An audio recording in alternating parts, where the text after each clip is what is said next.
everybody. Welcome to another episode of Friends Talking Nerdy. This is Tim Jousma. And I'm Kim, the Geek. We are still recovering from NXT. Yeah, we both seem to pick up... we've picked up a case of the, spectacle sniffles? Something like that. Generally, I know, I forgot the specific name, the convention crud. Oh, yeah, con crud. Yeah, for, folks that routinely go around the comic book convention circuit. Well, just in general, when you're, going into a large crowd of people from all different walks of life, you're getting exposed to a whole new set of germs, and... Yeah. And with the way we were all packed in, Yeah, we were packed in like sardines, literally. Yeah. Literally. Yeah, you still have a bruise on your leg. Yeah, I have a bruise on my thigh from this, on my hip from the stupid seats. My knee still aches too from the angle it was bent in due to those stupid seats. So, Ow. Yeah, not fun, but it is what it is. It was still a good show, and I'm glad we went. Which kind of segues into our first topic. Allow me to finish. Oh, sorry. Yeah, I have a specific point here. So okay, make your point. It's my... anyway. Get to it. Yeah, you were really impressed by Bianca Belair on that show. Yeah, she was just really athletic and just glamorous and just fun to watch. Just all the... very... very draggy, I guess you could say. Because I love drag, and a lot of the reasons why I love drag is the sole spectacle of it. The costumes and all the sequins and all of that sort of stuff, even though it's nothing like what I dressed normally. Mm-hmm. Absolutely. It's completely opposite. So, but I still enjoy watching it. I appreciate the work that goes into it and the artistry involved. And that's one of the reasons why I liked Bianca Belair. Yeah. But when we were talking about that, not only on our bonus episode, but in days after that as well, it kind of stirred up a topic in you that you want to discuss. Yeah. Well, because February is what us white folks have declared Black History Month, shortest month of the year. It's when Lincoln's birthday happened. I don't know what we were thinking. Totally coincidental. I know. Yeah, it's kind of silly, but at the same time... it is what it is. Bianca Belair had a big cape that said Black History in the Making. Yep. And I was, thinking about it. I'm like, there are a lot of African American artists, and by artists, I mean the broad spectrum of art, whether it's writing or movie making or whatever, just creating things, creators. Balloon animal makers? Sure, why not? Okay. Just want to make sure. But yeah, there's a lot of African American creators that I enjoy now. I don't have I have a list of a few, and it's not in any particular order, but it's either, movies and books and things that I've enjoyed over the years. So let me grab my pad of paper. My handy dandy notebook. I know it is. It's a handy dandy notebook. It is. So the first one on my list is The Color Purple by Alice Walker. A book and movie both were just impressive. And the movie is a kind of... When it comes to movies, commonly people say for movies like The Color Purple, it's best if a director that is directly affected by the story is helming it. Mm-hmm. And generally, I do accept that, and I think that should be the norm. What The Color Purple shows is that other people can appreciate perspectives and bring something else to the table as well, if that makes sense. Yeah, it makes sense. And... the casting for the movie is it's a who's who of excellent Black performers. And Whoopi Goldberg, I mean, I've always... she was so good in this movie. Yeah, I mean, usually the movies she did, apart from Sister Act, were low-level, middling, they were okay, but forgettable. I mean, who remembers Jumpin' Jack Flash? I actually like Jumpin' Jack Flash. It's one of my favorites that she did. Still, I mean, she was always destined to be a TV star at some point, in my opinion. Mm-hmm. And there is nothing wrong with that, because TV stars, more often than not, are the ones that are remembered most. Yeah, because they come to us in our homes. Yep. So, the next person on my list is Octavia Butler, and she is an author of pretty much all it's sci-fi. She writes a lot of sci-fi, and one of my favorite books of hers is called Kindred, and it's a time traveling story. And oh my gosh, I don't know why this hasn't been made into a movie or a TV series or something, because it's just amazing. Well, didn't she have some sort of a production deal with Netflix? I don't think so. She's passed away for a while. You might be thinking of somebody else. Oh wait, no. What's N.K. Jemisin? No, who's that? I mistook her for. I think it's Chandra Rhimes. Oh, you probably are thinking of Chandra. Yeah, my mistake. I apologize. But yeah, Octavia Butler. she's been dead for a while too. Yeah, I'm pretty sure she's been dead for a while. Okay. But yeah, she's an amazing author. A good starting point is the book Kindred, because it's easily accessible. Because a lot of the rest of her books, they come in series, and Kindred is a standalone book. But she's written what's called the Parable series, and it was so good. It was so good. Basically, there's a catastrophe on Earth, and these people are just sort of coming together and creating the new society. It's so good. I haven't read the Xenogenesis series yet, but it's supposed to be very good as well. And I'm in the middle of reading the Patternist series, which is, it's good, but it's not quite as good as her other work. And I think that's why I kind of stopped in the middle to sort of recollect myself and decide if I wanted to keep going. Right. But yeah, you could probably pick up any book by hers, even ones I haven't read yet. I don't know if they're any good or not. But yeah, Kindred is amazing. You should start with that for sure. The next thing on my list is the movie The Butler by Lee Daniels. Did you ever see that? No. It's about a butler. Really? I know. It's about a White House butler and the series of different presidents that he works with. Yeah. It's based on a true story. And I don't know. I thought the movie was great. It had Forrest Whitaker stars in it, with Oprah Winfrey as his wife. And it's another who's who of actors, because there's so many different actors that come in to play like the different presidents through the years. I mean, it's got freaking Robin Williams playing Eisenhower. It's good. It's really, really good. And Liev Schreiber plays Lyndon B. Johnson. And they have got the face for it. Yeah, and they have him on the toilet, and it's got some really hilarious moments, some sad moments. It's all around just a great movie. And Lyndon Johnson apparently loved to show people his Johnson. Yeah, apparently he was constipated a lot too. Or something, but he was a unique person, to say the least. Yeah, he was a character. Also, Oprah Winfrey.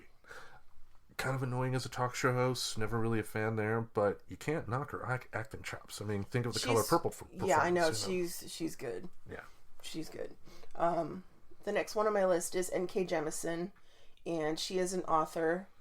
And the book I'm thinking of is called The Fifth Season. It's the first book in the Broken Earth trilogy, and it won the 2016 Hugo Award.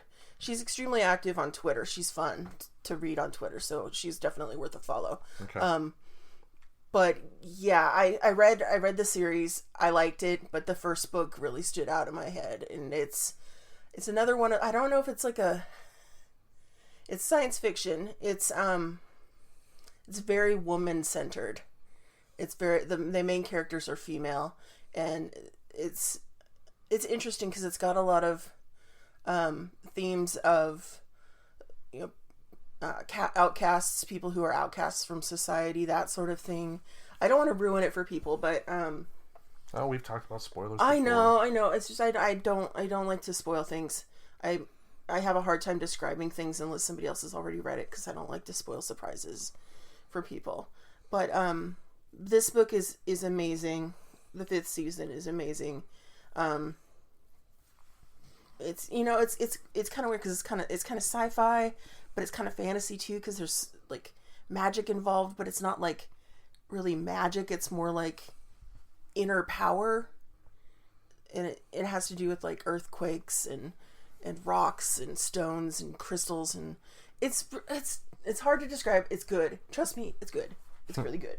And the last person on my list is Colson Whitehead, and he is an author.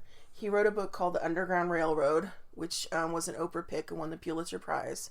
And then I liked that book a lot. But then he followed it up with The Nickel Boys, which is based. It's kind of based on a true story about a reform school in Florida for black kids. And that was one of the most powerful books I've read in the last couple of years. It was so good. I cried at the end. It was so good. Nice. Yeah. So he's definitely worth checking out. And The Nickel Boys, I don't think won any prizes per se, but a lot of critics were like, this is one of the best books of this year. It's one of the best books this century. That sort of praise for it. Jeez. Yeah, it's good. It's really good. So those are worth checking out, even if you have to pay for them. I mean, I bought those books. I thought the previews I read were so good. I was like, I'm going to buy these books, because a lot of times I'll just check out books from the library and stuff like that, or wait till they go on sale. Well, remember though, checking a book out from the library, I've seen plenty of authors on Twitter say, do that. We get our money that way too. Oh, I did not know that. Yeah. Wow. Okay. Because, yeah, I check out a lot of books from the library too. So. Yeah, I mean, because, with library access, you can essentially treat book buying like, DVD collecting. You're not going to buy every single DVD of every movie you've ever seen. You're going to make sure it's the classics, the ones you can watch again. Yeah, the ones you want to read again, or that you don't want to wait to become available at the library. That's what it came down to. Yeah. Is because with a lot of books, like for Kindle, you can download previews. And a lot of times I'll do that if it I kind of piques my interest, but I don't know if I want to buy it. I'll download the previews. And then if I read the previews and I get to the end of the preview and I'm like, why won't the page turn anymore? Swipe. Yeah. Then I'm like, okay. Then a lot of times I'll be like, okay, suck it up. Spend $10, get the book, or whatever price the book is. Usually they're not more than 15. I think it's the max. Yeah, but definitely the library is an option because the authors still get paid, because the libraries essentially have to make contracts with these with the book publishing companies to have them in there. So they're going to get their money. Okay. I wasn't sure because I know with I figure once the library buys it, they're just like, okay, they bought a copy and now they're going to lend out this copy, even with electronic books. Yeah, I mean, Brian Michael Bendis too, who used to work for Marvel, now works for DC, again, on Twitter many times, encourages people to go to the library because, again, they get paid. So that, never be discouraged from doing that. Yeah, plus the library's great in these economic times when you may not have much of an entertainment budget.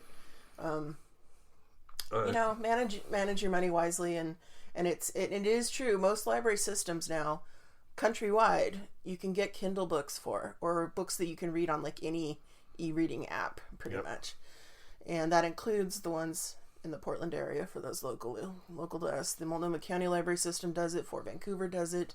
I'm not sure about other counties in the area. I don't know about Washington County. Probably, I'm sure Washington County does. That's like Beaverton, Hillsborough, those folks out there. And if you're from Arkansas, just move. Somebody has to live there. Come on. I guess. I don't know.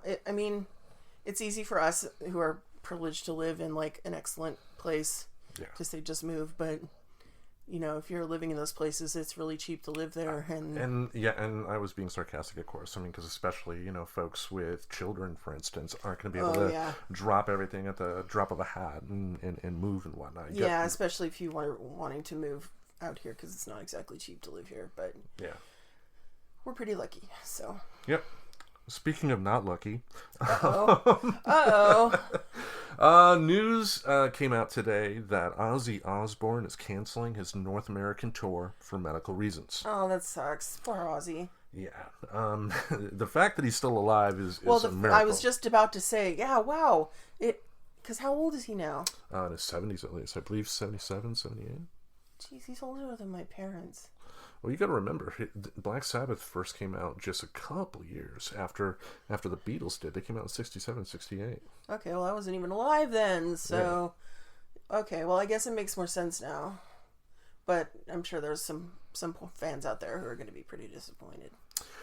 They are. I mean, apparently, the articles I read did not indicate a specific type of illness, but I know I've read in the past that he may have issues involving Parkinson's. So from what I read, that he's going to be heading to Switzerland for medical treatment starting in April, and that would have interrupted with the tour. So he thought it best to, because the tour has already been postponed at one point, and he didn't want to postpone it again to kind of string people along. So what he's said is that it's going to be canceled, but when the tour starts up again at some future date, the people that purchased tickets that had to have a refund are going to be first in line to get tickets for the new tour. Well, that's good. Yeah. That's good for them then. That's good. I mean, I'm glad I got to see him at least once. Well, that's cool. I haven't, but I'm not really a fan, so...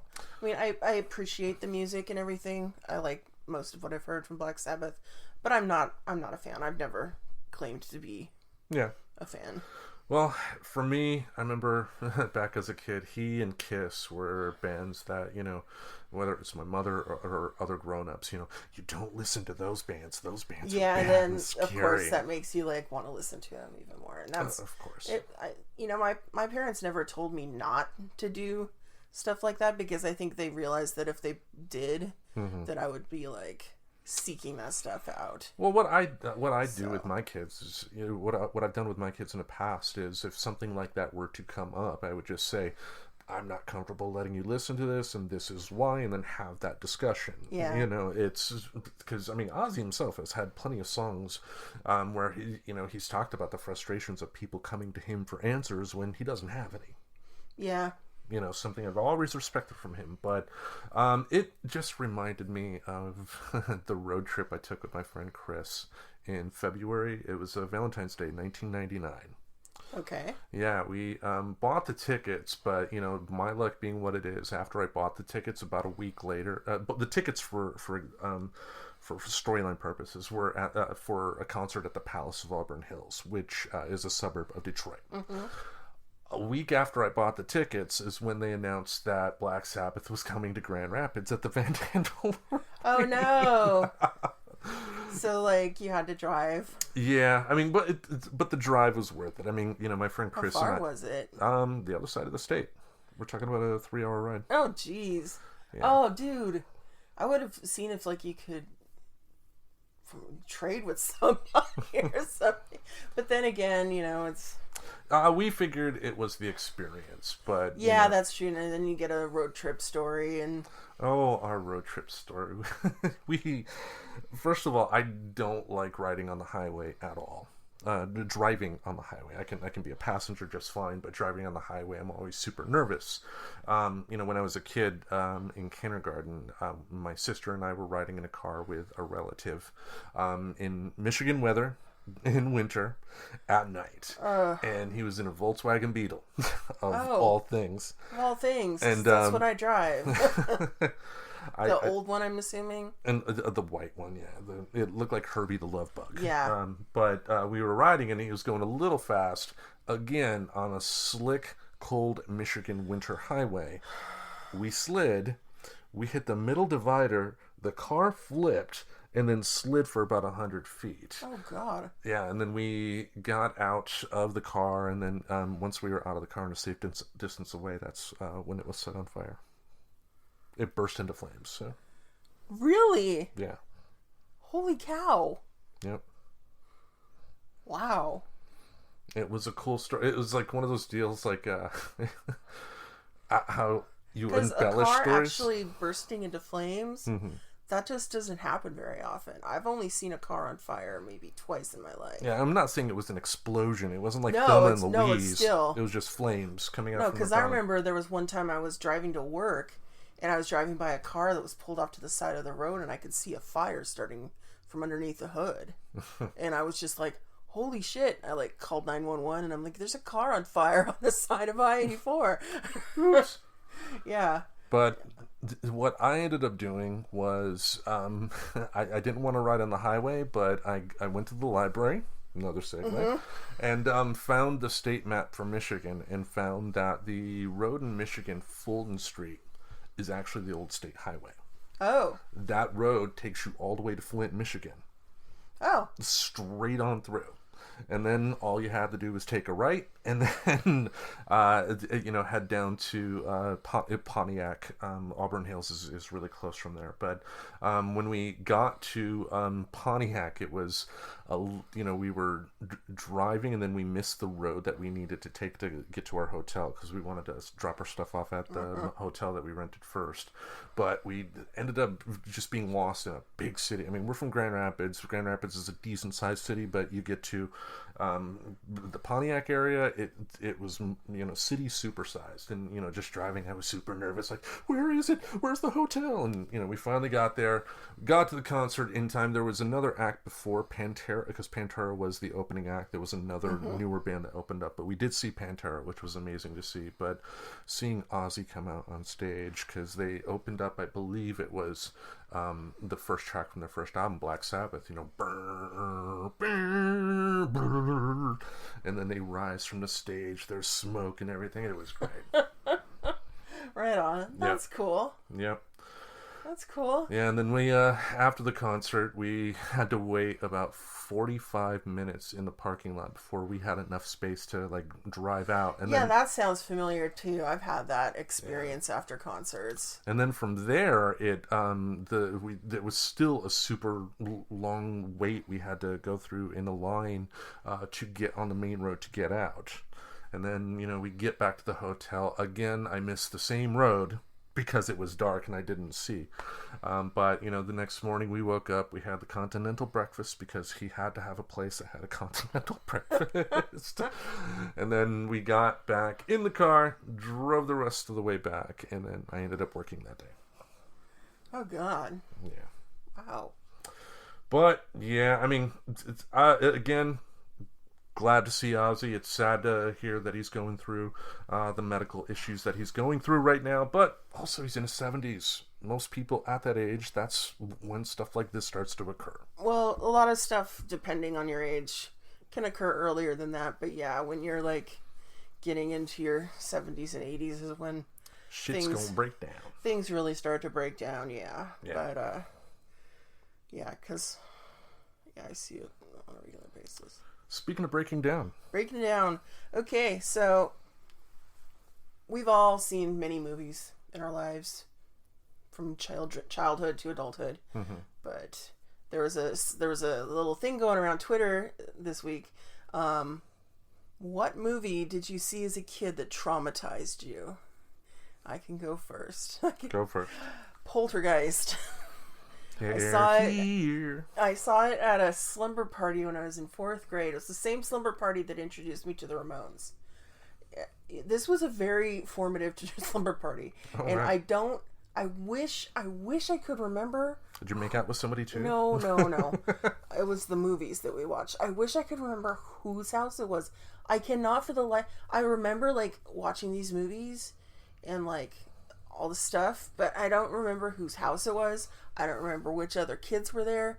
I just remember it was 4th grade, and we saw Rock and Roll High School, and we saw Poltergeist, and both of them I guess they just imprinted on my brain and just stuck with me so hard that I can't remember anything else. But Poltergeist.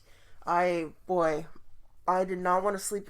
I was used to sleeping in my own room.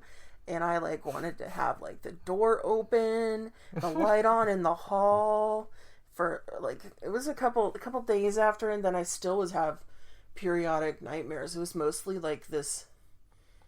There was a picture of it on Twitter. I wasn't the only one who was traumatized by Poltergeist, but it was this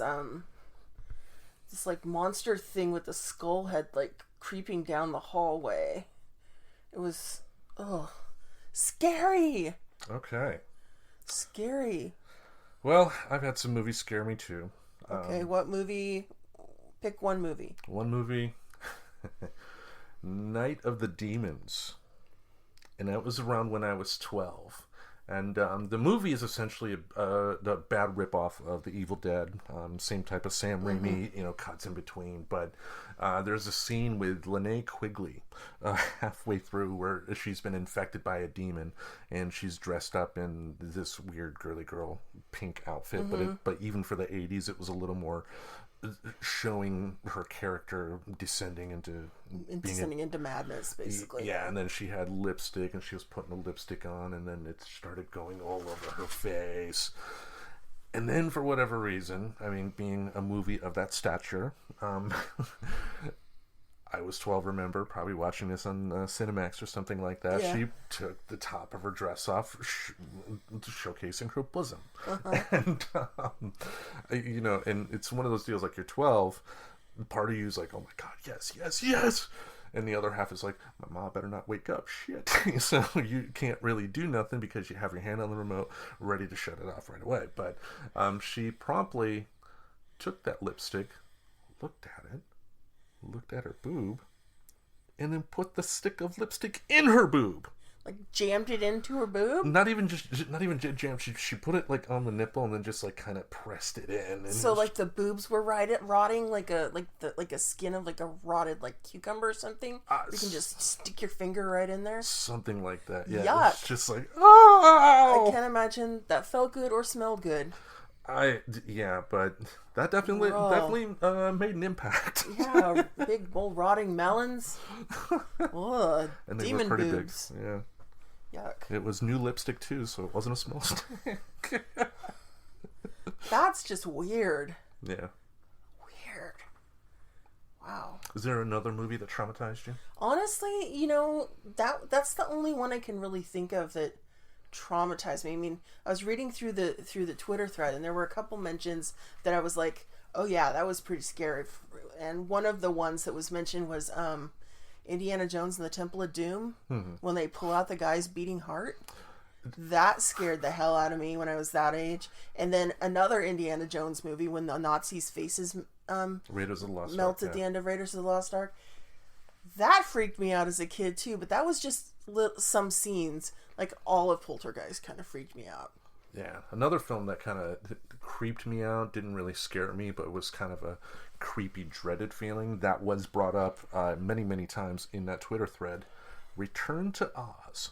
I have heard that. I don't recall that I've ever seen Return to Oz, but I've heard that it has traumatized many a child. It is on Disney Plus. It actually stars Fairuza Balk, who was... That's right, Fairuza Balk. She was in The Craft, American History X. I believe she was in The Waterboy as well. But it's really, really dark, twisted Oz movie that's really faithful to the original books. It's on Disney Plus, like I mentioned, but they have like this queen who's the evil main villain of the story, and she has a room full of human heads that, depending on the mood she's in, she will take off her current head and then put on another head.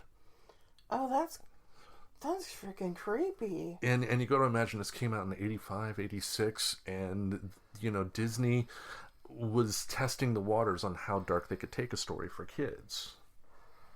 Crazy. Yeah. I was just realizing that all the movies that freaked me out, I think, were all either directed or produced by Steven Spielberg.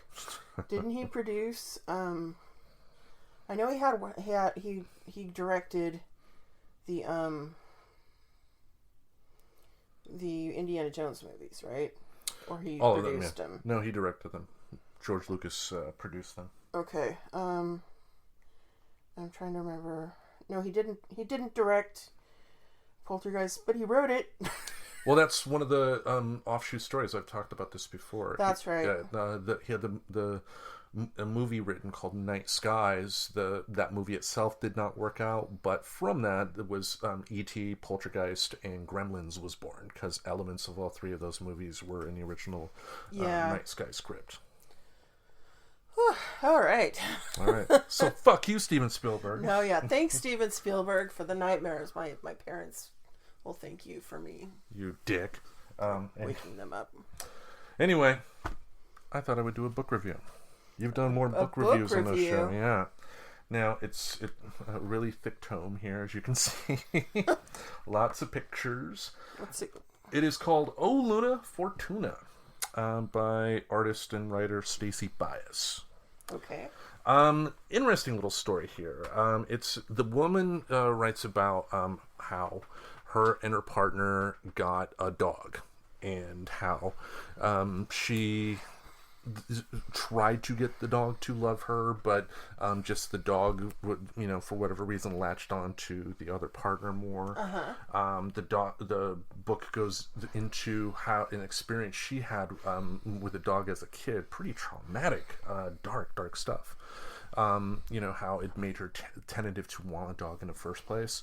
And that was how her father, when she was a kid, made her beat her pet dog at that time, because he said, if you don't do it, I'm going to do it. And if I do it, it's going to be worse.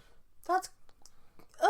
Yeah, so she had a lot to go through over the years dealing with that. But then once the dog that her and her partner adopted came into the house, the dog started attaching itself to her partner more. And she found that she was getting upset about that. So went to therapy. She went to therapy, and the therapist gave her some good advice. Said stuff like when you talk to your animal and you say something along the lines of, "You must think I'm dumb, don't you?" or something like that. Your animal's not thinking that. You're projecting your thoughts onto that animal, and that's a perfect way to kind of get deep into your psyche. And she also talks about in the book too how another thing that helped her get close to the dog was she's polyamorous. So I guess there's a term in polyamory called let me skip the name because she had it all written in nice cursive. Compersion. Oh, yeah, compersion. Yeah, so she talked about how she was able to get over her angry feelings at this dog, the dog that rejected her, by thinking of how excited that dog was with her partner. Yeah, the whole theory of compersion goes, it's taking pleasure in your partner's pleasure from other people, basically. And that can be hard for some folks. Some folks really have problems with jealousy. Yeah. And jealousy is a pretty normal human emotion. It's just a matter of how you deal with it. Yeah. And like anything else, really. Like anything, stuff like with jealousy, you want to be able to talk it out. Now with her, in this case, she's not going to talk to her dog about it. Yeah, you can't talk to your dog about it. The thing is, when your pets, when you think that you're their human and then they attach to somebody else, it can be a little hard, I think, for some folks, especially if it's just been them and their animal on their own. Yeah. I know when I got married way back when, my ex-husband's cat decided that she liked me a lot. She didn't like me as much as she liked him, but she still liked me a lot. And we kind of talked about it a little bit. And I was like, so are you jealous that Alia likes me? He's like, no. That's how I know that you're a good person, because she's very choosy. So that's one way to look at it is you just, it's an animal, and animals are innocent, loving beings. They really are, unless you treat them horribly. And they come around. And even in our own experience, how my cat, when you moved in, Princess Peach, she's very testy. She's very picky. She's very fussy. She is a princess. She has been a guest on the show before. She is a diva. And she had been rejected from other houses at the shelter. She's a very testy kitty. And somebody made her that way somewhere along the line. Yeah. Someone didn't treat her very well. But no cat is born like that. No. And she's been treated well since she's been living with me. And she, at first, didn't like Tim very much, but she came around. But I listened to her as well. I mean, people make the mistake with cats that, if I just pet her, she'll like me. No, you got to listen to their body language. Yeah, I mean, if a cat is hissing at you, and that's what Peach does most of the time with most stuff that annoys her, but if she's hissing at you, you say, okay, I'm sorry, and back off. Yep, that's all you got to do. Yeah. Unless you're trying to do something for her own good. Yeah. And I've had to endure her claws and bites and hisses because you were cutting her nails the other day. I was trimming her. I had to trim her claws the other day. I got 2 of the 4 paws done. I got to get those other 2 paws done at some point. Maybe once we're done recording, I'll attempt it if she's in a happy mood. Dun, dun, dun, dun. I know, it's like it's Mission Impossible. Dun, dun, dun, dun, dun. Not the bad Tom Cruise version. No. We're talking about like the cheesy TV version where I'm like, doo-doo, peeking into the room. Doo-doo. Is she in there? Is she happy? Is she sleeping? Because if she's sleeping, I can sneak up on her and scoop her up. I used to do that to Alia when she had to go to the vet. She did not like getting in the carrier. If you found her when she was napping in a sunbeam or something like that, you just scooped her up and shoved her in the carrier, she would like be like, what just happened? But then you'll pay for it later, like, bitch, get me in the carrier. Oh, yeah. Well, she was a very quirky kitty, and she did not like getting in the carrier to go. So if you snuck up on her and slipped her into the carrier without her really being able to wake up and put up a fuss, it worked out pretty well. But she was really good when you got to the vet and she got out of the carrier. When it was time to go home, she was like, zip right back in there. And I'm like, okay, let's get out of here. We're going home. And she always got really good treats when we got back from the vet, too. So she knew that. But, yeah. you know how it is. Anyway, you were talking about this book. I apologize. I went on a pet tangent there. No worry. I mean, that's the point of the book. She's talking about her and her dog. I mean, last page of the book has an actual picture of her with her dog. Aw, that's sweet. Yeah, and just wanted to help promote it as well. It's good, simple, straightforward, powerfully emotional story. I mean, it's just, again, it's written like, it looks, for all intents and purposes, like a kid's book. But definitely read it. Buy it, read it, and I think you'll definitely like it. Her website is stacybias.net, STACYBIAS.net. You can find her at Twitter at Stacy Bias, at Instagram, on Instagram at _Stacy Bias. So definitely a good book, good artist. I recommend her work. Okay, cool. All right. Sounds like fun. Speaking of recommending, we got an album of the week. Yes, we do. And it's one you probably don't like, hence why you're not singing album of the week. I can still sing album of the week. There we go. Okay. This week was my choice, and one that, with as much as I've been fangirling lately... You have been fangirling. I thought it was time to showcase one of my favorite Kacey Musgraves albums, and that is Same Trailer, Different Park. She is relatively new in the business. She was discovered on a USA Network reality show. Oh, yeah. Okay. So, ended up getting into the business via that show. Has done some songwriting work for other artists, but she's been consistently putting out some really good, solid pop country type of work. That this album alone, if you can get my attention, that's saying something. Yeah, because this is very much out of your normal range of musical taste. Yeah, so I wanted to go through it track by track, as we always do. As always, this is our opinion. We're going to give our honest opinion up or down on whether we like a particular song. Do you want my overall impression? In a second, I want to go through the disclaimer here. As always, even if it's an album that either one of us may not like, we do recommend you checking out the artist. But anyway. Overall thoughts. I've been anticipating this because I predicted. I have a prediction in place. Yeah. Overall, I feel like it's pretty middle of the road. I wasn't that impressed, honestly. Some of my comments I wrote down here. It feels like it was created to be radio friendly. It feels like it was made for radio and not made for the love of music, in my opinion. That's how it sounds to me. I feel like it's very overproduced and it's insincere. And if she had just been more a sort of country-ish folk pop kind of sound and not lean so hard on the country stuff, because most of these songs have this terrible, there's these certain sounds that scream to me country music.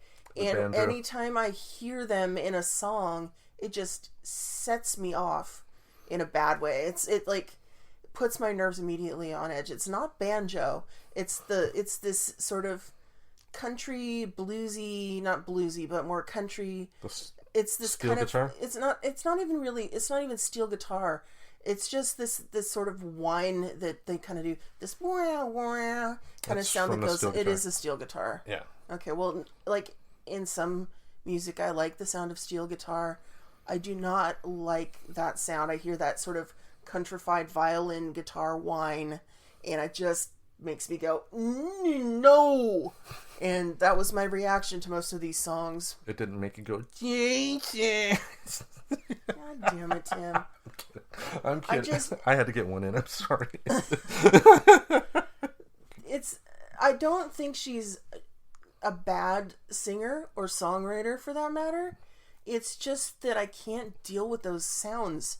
There's something about those country sounds that just bring up all of the negative associations that I have with country music, which are things like misogyny and male arrogance and assholes in pickup trucks and these terrible people that listen to country music that like to beat up gay people and call black people the N-word. And I just have a lot of negative associations in my head that I can't get past when it comes to some country music. Well, and that's more, it's more popular country music, like today's country music. I just I can't deal with it. It just, and then these songs, they don't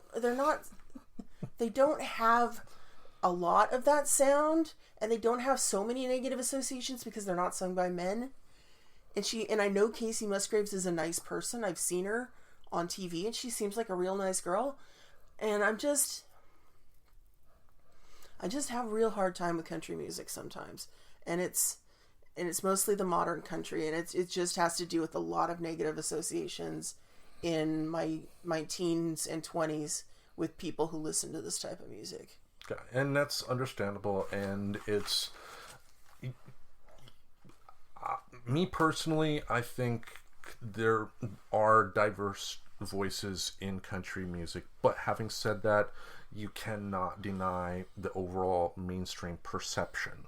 The perception has some definite truths to it as to what you speak. But, country music, there's a podcast we've been meaning to go a little in depth on called Cocaine and Rhinestones, from Tyler Mahan Cohn, the son of David Coe, who's the son of David Allan Coe, kind of goes through the history of country music. Yeah, that's a really fascinating podcast. Yeah, definitely recommend giving that a listen, but, he does go into detail at some points about how, mainstream country, while it does have the conservative voices, so to speak, it does have people that have always been kind of making fun of that along the way. I mean, Merle Haggard, Okie from Muskogee was a perfect example.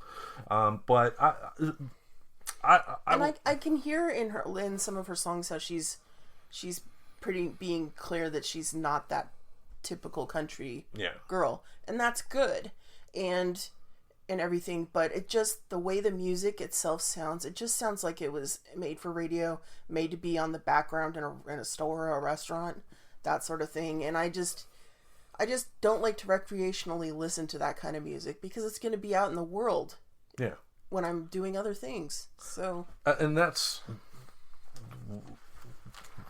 great. I mean, I love the fact that we can have these discussions because, I mean, I've listened to this. This is an album that I can listen to from start to finish over and over again. And I can't. Yeah, and but neither Literally, one of us. I got through it. Usually, before we do these reviews, I listen to the album between usually 3 to 5 times. I got through 2.5, and I just couldn't do any more. The power, though, of what we're both saying is that neither one of us are wrong. True. And that's the beauty of being able to discuss this. That's the thing about music in general, is it touches people in different ways. Yep. And some people, it touches you and you just want to cringe back and say, no! And sometimes it touches you and you're just like, oh my God, they're my newest favorite thing ever, and you hold them close. Oh my God. Yeah, and then there's, a lot of people are just somewhere in the middle, like, yeah, I'm not going to turn the channel when this comes on, but I'm not going to buy it either. Yeah. That sort of thing. Anyway. Yeah, so, and one more thing, too, in terms of generalness with Kacey Musgraves, this is her first album. Like any artist, her later albums show a definite change in her performance, different types of songs. Not saying, you have to listen to other Kacey Musgrave albums to get her, but I think she realized that as well, because her later stuff, I hear, is a lot more pop, not as much country, focusing on that in terms of the sound. But yeah, track by track, let's go through it. Track number 1 on the album, Silver Lining. What were your thoughts? I was pretty middle of the road on this one. It was just kind of like it, because it had the sound, and I'm just like, no. I just know.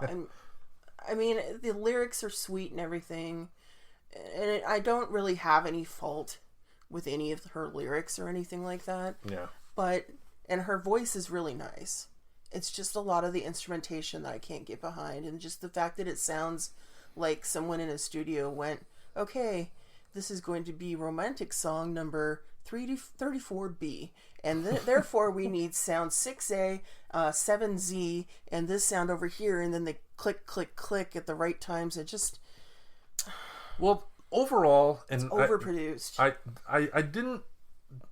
me personally, for my taste, I don't think it was overproduced, but what I did hear overall with the music is that, you know, the music was there more as a function to back up the lyrics than it was to showcase the music, if that makes sense. Yeah, that makes sense. I guess I like music more when it's about both. Yeah, because you have a band like Van Halen, for instance, you know. Yeah, and it's about both. It's about both, whereas here, the music is more of a soundtrack to emphasize, you know, what Kacey's singing. So, I've you know, as my notes will indicate, as we go through this track by track, I was not a fan of all the choices that she had. I did love the harmonies in the song. Her and her backup singer, my God, they were great together. Yeah, the harmonies were really good. She's very talented. It's very obvious that she's very talented. I just think that she wasn't working with the right producer. I don't know what a producer is, but anyway. Well, the producer, what they do in the studio is they're the ones who are basically... It's similar, in terms of music, it's similar to a director on a movie. Damn. They're basically pulling all the things together and then trying to figure out how it works together. Yeah. And, you know, producers and editors, when it comes to music, do a lot of the same things. And so, when a musician has a producing credit, that means they were extremely involved in the mixing and stuff. A lot of times for first albums, musicians, the artists don't have that luxury. They have a producer who's really good at, like, you know, first albums, or, you know, changing up someone's sound, or making a comeback, that sort of thing. Yeah. There's producers that a lot of times will specialize in certain things. And yeah, this was obviously a first time country singer producer. Other notes I had, I would be, because she was the songwriter, co-songwriter for, I believe, all the songs here. I'd be shocked if this song was not influenced from Ironic. From oh, yeah, I can see where you got that, definitely. Yeah, the only thing I didn't really care for was kind of the break in the middle where, you know, she started off, if you want to find a honey, and that was just, okay, that's too hee-haw for me. Overall, though, I liked it. Nice, mellow way to start things off. Second track, My House. Okay, I like this one. I thought it was kind of cute and quirky, and it was catchy, and it wasn't too country. Yeah, I had the opposite opinion. See, this is so weird how. Yeah. Again, I don't think it's a bad song. I just wrote it was simple and forgettable. I didn't care for the Bob Dylan inspired harmonica opening. Because I'd mentioned that on the show before. Bob Dylan's just lazy when it comes to harmonica. It's just breathe in, breathe out, breathe in, breathe out, and you can get a lot more from a harmonica sound than just that. I mean, because a 2-year-old can do that. Well, the lyrics just kind of reminded me a little bit of like sort of road trip songs like Route 66 and stuff like that. And yeah, I mean, that's the beauty of what this song can do. You're driving along, nice summer day, breeze going through your hair. You have a song like this on the radio. It's again, it's forgettable, but in my opinion, formulaic country, but it's also something that can sound nice in the background. Yeah, and I like the fact that it had banjo rather than wow kind of the country sound that I can't stand. Okay. All right. Next song, Merry-Go-Round. I mean, it's just, my opinion on a lot of these songs is going to be very similar because it's just really generic. And I just feel like the music is super generic and the lyrics are just, yeah, there's only a couple of songs that really stood out to me that I really liked, and this is not one of them. I love this song. This is the one time that I appreciated the banjo on the album. And I think they had a violin kind of interspersed with it as well. Dun, dun, dun, dun, dun, dun. How it opened up like that. It sounded like a violin, but the lyrics I really liked as well. I mean, it kind of seems like the kids of traditional country are kind of seeing the bullshit that their forebears have.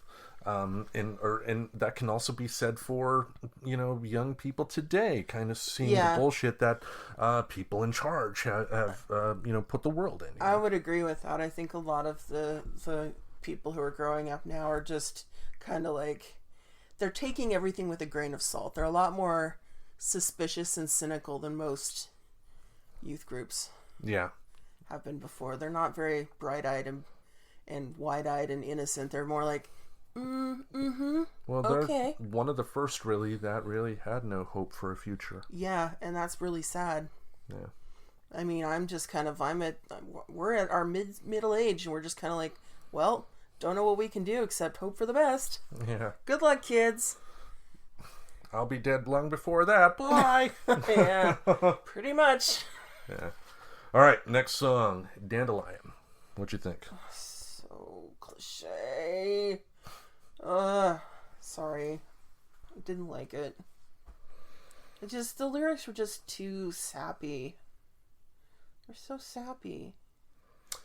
I for whatever reason, it connected with me. I did like this song. And I liked the mellow, low-key opening. You know, she attacked that chorus like it insulted her mother. I mean that in a good way, because, my God, she sang her ass off in that song. It's so sappy, though. Sometimes sappy works. Depends on your mood. Depends on your life experience. I guess I just wasn't in the mood for this, because a lot of this music definitely has more of like a you know, a sunny spring day when you have no cares, and it's warm, but it's not too warm, and there's a nice little, it's got that kind of breezy kind of feel a little bit with. It's spring, the album. Yeah, pretty much. And yeah, I guess I'm not in a mood for that. I did, to piggyback on what you were saying, though, I think what it hit it for me, and I have it in my notes here, was that I liked the idea of still having that hope for the future despite how much life can kick you in the ass. And to me, that's what I, you know, clinged to in this particular song. Why it, you know, why it connected with me. I'm not gonna say it's my favorite on the album. I'd put it at average range, but I got something from it. Okay. So, all right, next one, Blowing Smoke. No. Is a song about smoking?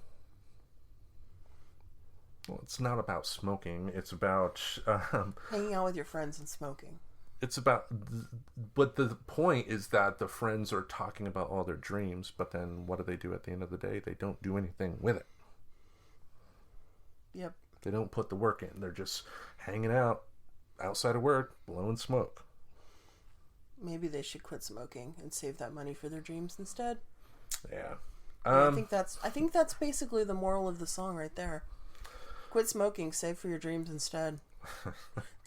I don't know. I couldn't listen to this album more than a couple times. So my interpretations of most of these songs is not going to be as in depth as I have been in the past, because I just couldn't handle it. I'm sorry. Okay. This is actually the very first song I ever heard from her. It was when I had a subscription to Apple Music, and I was looking for some new stuff, and like any sort of music service, they have, you know, like, check this music out for this type of music, and it was outlaw country. Now, I would not put Kacey Musgraves in the outlaw country category whatsoever, but for whatever reason, they had this song, and I love the sarcasm in it. It's upbeat enough for me that I appreciated it, and made me interested enough to see what else she had to offer. And that's the whole point of that little feature that they do. And that's why I love it. Yeah, that's why I like it too, because I've found a couple of bands I hadn't heard of that I've enjoyed listening to as a result. So. Yeah, I mean, it seems to also kind of be sarcastic, making fun of the people who have the ideas of hope for something better, yet don't end up doing anything about it.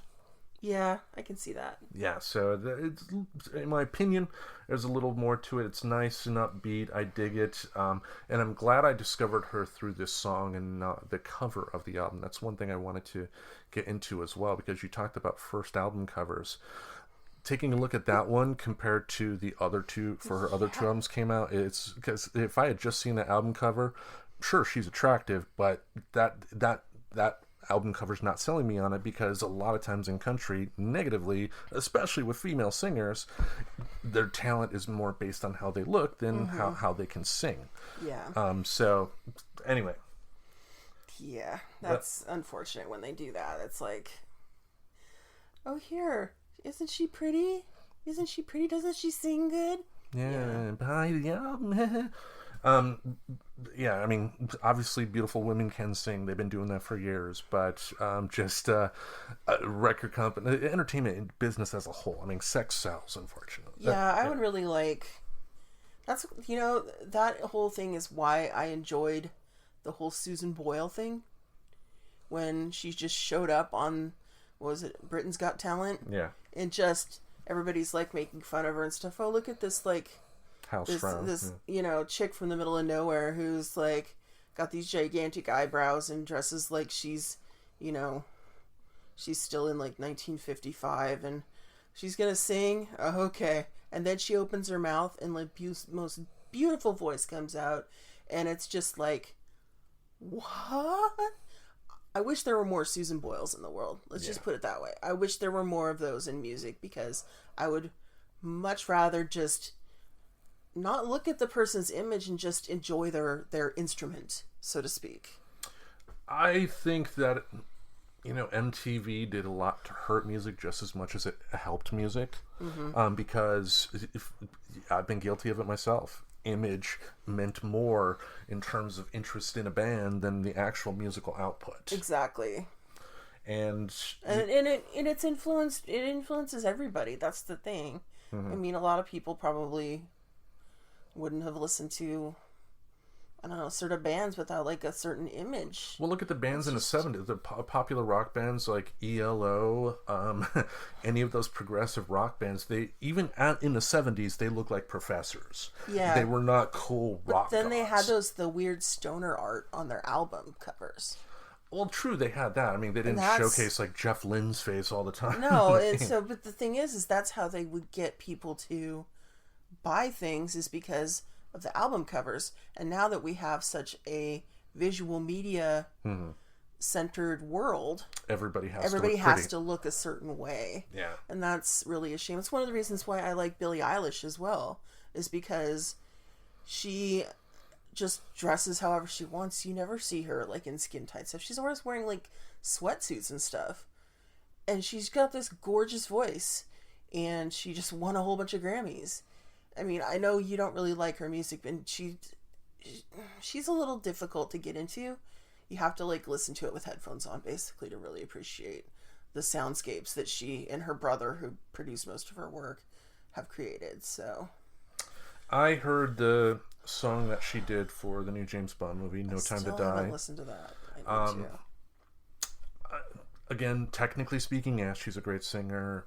Not a fan of what I heard, and I think the Bond song itself is not a Bond song. It does not have that grand, epic feel, in my opinion. But yeah, it is what it is. It is what it is. Yep. All right, let's move on to the next track. Next track, I Miss You. I miss the time that I lost in my life listening to this song. That's all I have to say. Well, this is one that I did kind of enjoy the music, in just the music itself, not necessarily the vocals. This is the point in the show where Tim starts hiccuping. Yeah, because he gets so excited. Thank you, Wendy's. Triple burger. Ugh. I made sure not to have the lettuce this time, but if it was good enough for Dave Thomas's heart, it's good enough for mine. He's dead, From a heart attack. I know, that's the joke. Yeah. And that lettuce, made all the difference. Yeah. The road less traveled. Greasy lettuce. I took the path without lettuce, and that has made all the difference. Yeah. Bacon is greater than lettuce. Bacon. I took the path with bacon. I had to send a Baconator because I was in the mood for bacon. You didn't want to get them nugs, as the sign said. God! Who came up with that idea to call chicken nuggets nugs? You know what? Isn't a nug like a pot term? No. Isn't that? I don't know. I just felt like I was like, I don't know. Well, Mr. Hankey named one of his kid Nugget. So I mean, I just hate fast food marketing. It's just stupid. Get them nugs. Yeah, exactly. That's not gonna get me to eat chicken nuggets. I don't even like chicken nuggets. So it's like a guy that sends you a dick pic, right? Get these yeah, nugs. Pretty much. That's like an unsolicited dick pic right there in my face at the Wendy's. Put the nugs away. No, no, I don't want to see your nugs. Hashtag no nugs. He says no nugs. This is like spiraling out of control, Tim. I love it. Get it together. Get your shit together, Tim. It's entertaining. Come on. The first song I Miss You. Love the music in it. Nice swampy, low-key feel. And it did help emphasize the point of the lyrics, where despite life getting in the way of what was happening with the singer, she still ends up missing someone she can't have. So for the story she was telling, the music helped emphasize that for me. All right, whatever you say, buddy.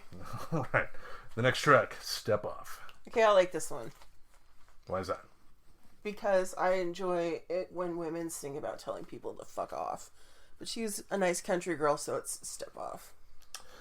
Yeah, I dug it. The note I had is that it sounds like it's coming from somebody that's insulting you, but you don't know that until like 3 hours later. Yeah, it's kind of in the vein of You're So Vain. Along those lines, yeah. I mean, what's that southern phrase? Bless her heart. Bless her heart. I mean, it just it's definitely, yeah, she could have named this song Bless Their Heart. Yeah. The banjo was annoying, and the end of the song sounded like it could have been in a Nissan commercial. You know? Yeah. Come to our summer spectacular sale, you know? That's a good point, yeah. We definitely had a car dealership. That's another place where we would hear Kacey Musgraves on in the background.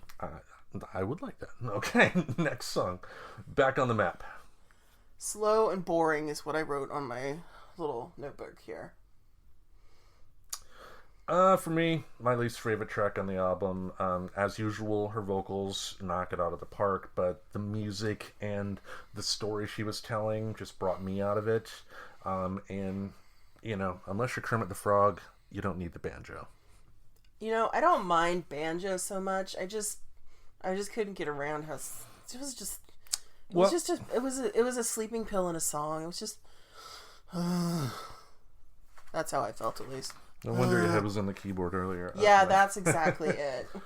Yeah, Tim. All right, keep it to yourself. Like your jokes, Tim. No. Should I just say track 9 to you next time you're making a terrible joke? Something, Tim, track 9. Yes, dear. Okay, good. I didn't make any comments, probably because I didn't have any feelings about this song. I mean, the notes I had, really, the sad lyrics contrasted with the music. The song is about her making the decision, the person in the song, the main character, because essentially the singer is telling a story here. She's hearing from an ex that's telling her that he loves her and whatnot, and she wants nothing more than to hear that, but she also knows it's not healthy. So, the music was a nice pick for the tempo that it had as a nice contrast to the story that they were trying to tell. And this, too, is where I did make mention of how, there weren't any type of... that the music was strictly made to enhance the lyrics on a song and not necessarily meant to showcase the music itself here. So, yeah. All right, the next song, Stupid. I like this one. Okay. I don't remember why. I just wrote that it was okay. There were 3 songs I wrote okay next to because I liked them well enough. Like I said, 2.5 times. Couldn't handle anymore. I mean, apart from the banjo, I had kind of the same reaction. Not a bad song, just not memorable. I could see this song being something that may be fun to sing at her concerts, because I can see where this could allow a little back and forth between her and the audience. Yeah, I could see that too. Yeah. All right, the next song, Follow Your Arrow. So my comment on this was a fuck you song for good girls. Why is that? Because it talks about, like, just do what makes you happy. Yep. Follow your arrow. And I think this is the song that gave her a reputation in the LGBTQ community as being friendly in that regard, because basically she's like, go ahead, kiss girls, kiss boys, whatever you're into. If that's what you're into, yeah. That's what you're into. And that's cool. This is a pretty good song. It's definitely very radio friendly, good girl friendly. Just it's a good song, but it's just too polished. I'd like to hear it a little more raw and stripped down, and just, if it was just like her and like a piano and acoustic guitar singing her heart out to this, that'd be great. Yeah. But it's too overproduced. I mean, I did say that this is one of my favorite songs on the album. I also said that the music, again, sounded like it could be in a Nissan commercial. Yeah, she's got just this generic instrumentation behind her voice, and it's not doing her any favors. And I know this was her first album. Yeah. I know that now. I didn't know that when I was listening to it. I just was listening to it going, oh my god, more generic radio crap. So, yeah. All right. But yeah, this, as you mentioned, the song did get her in some hot water with conservative circles, because how dare she say, enjoy your life. Yeah, I know. How dare you say, live your life as you want to. Oh my god, shocking. Yeah. She's not saying, live your life as you want to and go murder people. I mean, come on. She's just saying, live your life as you want to and be happy. Yeah, I mean, it's kind of libertarian in stance, but what you do in the privacy of your own home with other consenting adults, unless it is affecting me in some way, shape, or form, why should it be a problem? Yeah, exactly. It's like, I don't care what someone down the street is doing, as long as they're not like rioting and bringing, big problems to the neighbor. Or Jehovah's Witnesses. Ew. No, we don't answer the door unless it's like Amazon or food delivery, so they just leave us little religious memos, basically. Yeah. Which just immediately go into the recycling bin. Well, which is why I think they've changed their strategy for the past few years, because my ex-wife tried to be a Jehovah's Witness, and as a good dutiful husband at the time, I tried to go along with it as well. So I know a little bit about how the organization runs, and I believe a few years back they transitioned from less door-to-door stuff to having people essentially standing on a corner with tracts trying to initiate conversations with passersby at that particular time, which with my personality being what it is, people are probably shocked that I even considered it, with the amount of social interaction you have to have as a Jehovah's Witness. But yeah, they're switching, but that's because Jehovah's Witness is all about the group think kind of thing. That whole they're kind of like Scientologists in a way. I mean, Scientologists had Leah Remini was banished or whatever they call it. For Jehovah's Witnesses, they have disfellowshipping. Because the Catholics, it's excommunication. I think it's excommunication for the Mormons as well.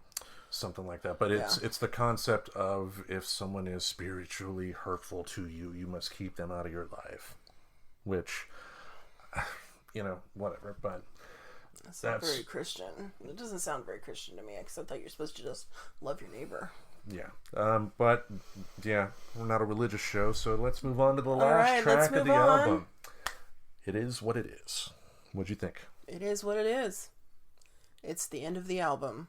And for that, I was grateful.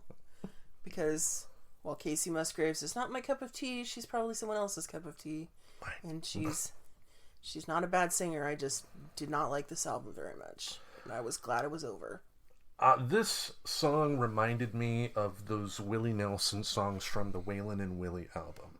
You know, how most of them were just depressing, you know, sad. Some of them were very sad. Yeah, and it really reminded me of that. It's not that I didn't like it, but another case where I gotta say that the track placement, this song may have done better if it was in a different place on the album. Yeah, ending the entire album on such a down note was an odd choice. Should have ended it on "Follow Your Arrow" because that's a nice upbeat. Yeah, just switch them. Boom. Boom. Done. Yep.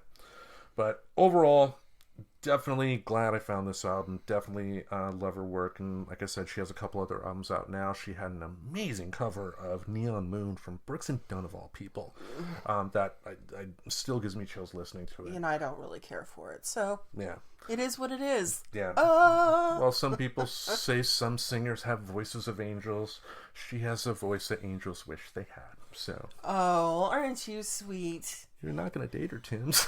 Yeah, actually, I was thinking, I'm like, Tim, she's not going to hear this. She's probably not going to hear this. She might. Shut up, man. I might hear this. I can hope. Hi, Kacey. Hi. And Kacey, I appreciate you embracing the queer community. If she does happen to listen to this. I can do a Perry Farrell impression. Hi. Please don't. All right. So next week is my choice. And I put a poll up on our Facebook page, our Facebook group page. About a month ago.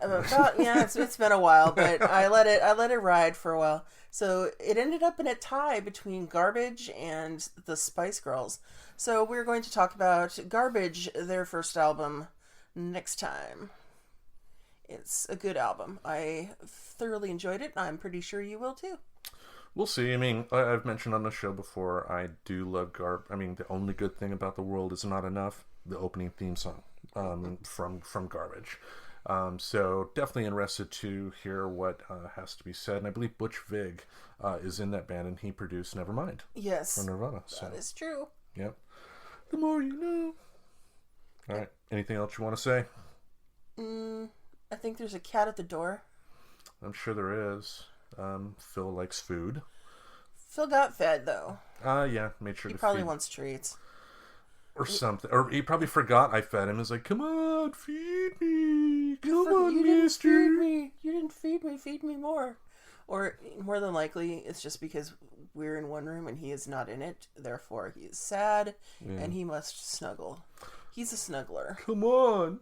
I know you're in there. Yep. Love me. It's like me dating. No. You're not that bad. You're not as bad as Phil. Okay. You're not as desperate as Phil always seems to be. Come on, please. All right, so next week is Garbage, their self-titled debut album. And I think that's all. Do you want to say it or should I? No, you go ahead. And remember, it's such a good feeling to know you're alive. It's such a happy feeling. You're growing inside, and when you wake up ready to say, I think I'll make a snappy new day.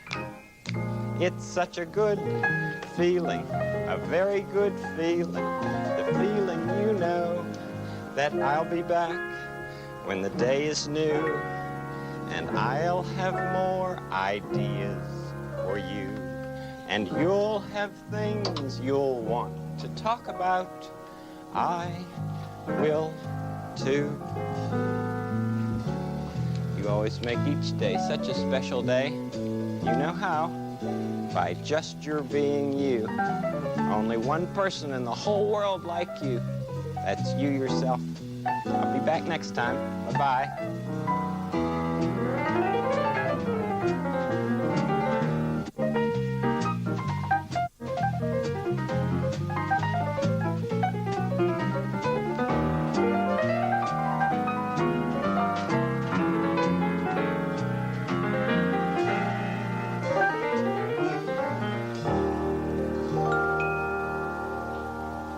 Subscribe to Friends Talking Dirty on iTunes, the Google Play Music Store, as well as Spotify. Remember to support Friends Talking Nerdy on Patreon. Goodbye, darling.